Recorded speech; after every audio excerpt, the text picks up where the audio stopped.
Olá, pessoal, tudo bem com vocês? Aqui é o professor Josiano.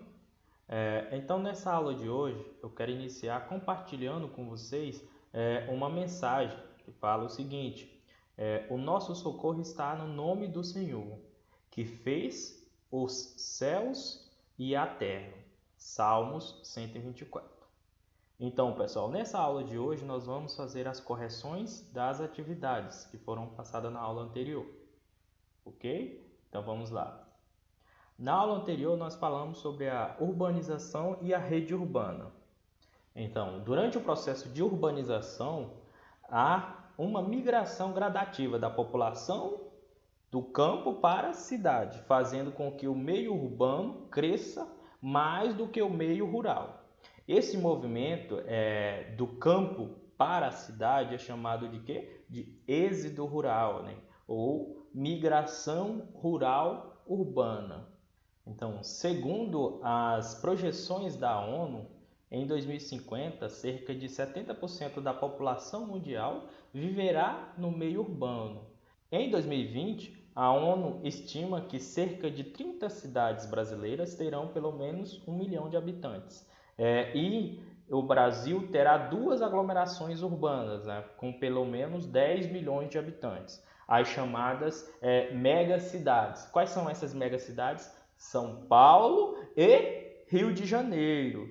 A urbanização brasileira se expandiu a partir do momento em que as atividades industriais se tornaram o setor mais dinâmico da economia brasileira.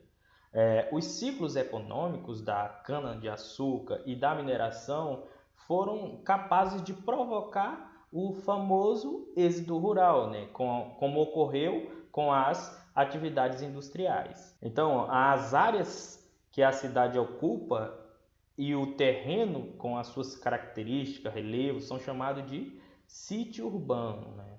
Já a situação de uma cidade se refere à localização geográfica, ou seja, ao local onde ela se situa, né, em relação ao espaço mais amplo, né, como os meios de transportes e de comunicações, a distância em relação aos grandes centros urbanos, entre outros. A função de uma cidade é definida por sua atividade principal. Por exemplo, Brasília, ela desenvolveu devido ela sediar o governo brasileiro, né? Santos, por exemplo, em São Paulo, por abrigar um dos maiores portos do país. Já nas atividades industriais, temos Volta Redonda, no Rio de Janeiro. Já o centro de uma cidade não se define pela localização, mas sim pelo movimento e pela concentração de pessoas e do seu comércio e suas construções. A cidade ela cresce tanto no sentido vertical, que são as construções de edifícios, né, ou galerias subterrâneas, quanto na horizontal, né, que é a expansão do seu espaço urbano. Quando há a junção de um espaço urbano de 2 ou mais cidades, causado por um imenso crescimento horizontal, ocorre a conurbação. Então, isso só foi um resumo, né, do que a gente viu na aula anterior. Agora, então, vamos fazer as correções das atividades. Vamos lá, vamos fazer as correções das atividades. Vamos iniciar com a da página 101, né? Então, vamos lá. Questão 1. Diferencie urbanização do crescimento urbano. Então, o crescimento urbano é o crescimento das cidades, o seu número e principalmente na sua expansão e na modernização.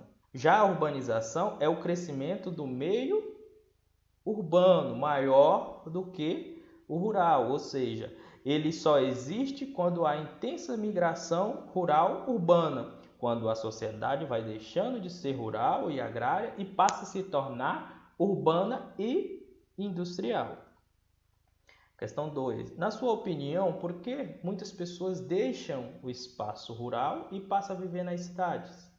Você pode citar, né, pode devido à mecanização do campo, né, a expansão de oferta de empregos nas cidades, né, nos setores secundários e no setor terciário. Questão 3. Qual é a explicação para a diminuição da população rural e o grande aumento da população urbana? É o êxodo rural, né? Ou migração rural urbana. ou a industrialização e a modernização da sociedade, que levam à urbanização pela menor necessidade de mão de obra no campo com as suas mecanização, né? E o advento de novos empregos nos setores secundários e terciários, né? Normalmente localizados nas cidades. O texto e a ação da página 104. Quando predominava na economia brasileira as atividades primárias de exportação do século XVI até o início do século XX, mesmo ocorrendo o crescimento no número e na expansão das cidades, a população urbana representava entre 6% e 8% do total. Por que a população urbana permaneceu mais ou menos estável nesse período? A maioria da mão de obra se dedicava às atividades primárias, né, exercidas normalmente no meio rural. Com isso, a população urbana permaneceu proporcionalmente estável, entre 6% e 8%, né, do total. Ou seja, não havia intensas migrações do campo para a cidade, que é o processo fundamental da urbanização. De acordo com o gráfico, ocorreu uma diminuição da população rural em relação à urbana no período entre 1991 e 2010?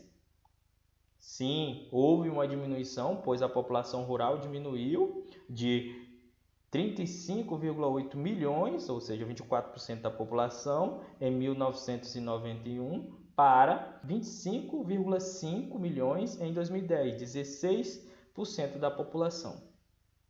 Então, vou apresentar duas questões para acrescentar no conteúdo de vocês, ok?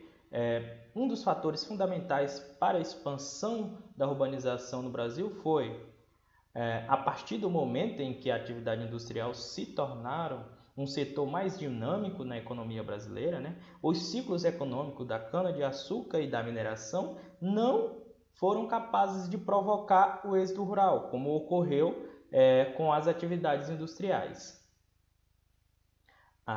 Outra questão. A função de uma cidade é definida por sua atividade principal, né?